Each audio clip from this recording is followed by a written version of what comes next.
Faute de repères, faute de perspectives réelles face à une crise qui revêt une dimension inédite. Rien ne semble rassurer les marchés. L'émotion gouverne de façon inédite. Même l'annonce de la Fed hier qui a baissé de 100 points de base ses taux ne suffit pas à rassurer. Il faut dire que le mot récession est désormais lâché, ce qui provoque une capitulation des marchés qui attendent que les gouvernements réagissent fortement, notamment avec de la relance budgétaire. La Bourse de Paris a perdu plus de 12% dans la journée. Avant de regagner du terrain, l'indice phare parisien n'affichait plus que 4,12% de baisse une heure avant la clôture.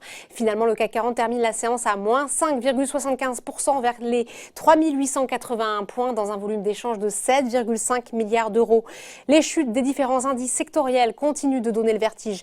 Les effets du coronavirus sur des pans entiers de l'économie s'accélèrent. Le fabricant de matériaux de construction Saint-Gobain et Lanterne Rouge du CAC 40, moins 17,11%. Les banques sont toujours très affectées par cette crise.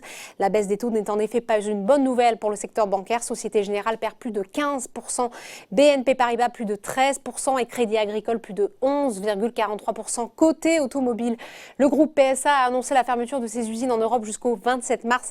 Le titre chute de 7,19%. Même chose pour Renault en France. Son titre qui affiche plus de 67% de baisse en un mois est à moins 12,87%.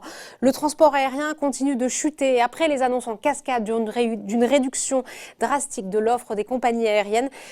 Sur le SBF 120, Air France qui prévoit une réduction de son activité de 70 à 90% lors des 2 prochains mois au moins, chute de plus de 10% en séance. Toujours sur le SBF 120, la foncière Covivio s'effondre de plus de 21%. SPI affiche plus de 20% de baisse. Quelques valeurs défensives tirent toutefois leur épingle du jeu, comme Sanofi plus 4,35% sur l'indice phare parisien. Les laboratoires Sanofi et Regeneron ont en effet annoncé le lancement d'un essai clinique pour évaluer l'efficacité d'un de leurs médicaments contre le coronavirus. Du côté du pétrole, la baisse continue. L'Arabie Saoudite, qui s'est lancée dans une guerre des prix la semaine dernière, a fait savoir que l'augmentation de son offre de pétrole annoncée pour le mois d'avril pourrait être reconduite en mai. Le baril de Brent s'échange en dessous des $30 et le WTI à $29 seulement. Cette lourde chute des prix du pétrole a emporté ces derniers jours les valeurs liées au secteur. Technip FMC, qui a baissé de 74% en moins d'un mois, a indiqué que l'environnement de marché actuel ne permettait pas de réunir les conditions à une scission en 2 entités prévues initialement dans les prochaines semaines. L'annonce rassure un peu les investisseurs et le titre prend 1,37%. Aux États-Unis, les nouvelles annonces de la Fed ont été totalement contre-productives. Les indices phares de la bourse de New York ont chuté de plus de 10% à l'ouverture, entraînant une suspension des cotations pendant 15 minutes.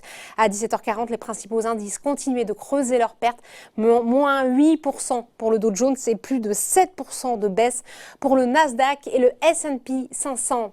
Voilà, c'est tout pour ce soir. Le contexte actuel nous oblige à suspendre momentanément le débrief bourse. En attendant, vous pouvez retrouver toute l'actualité économique et financière sur notre site Boursorama. Voilà, à très bientôt.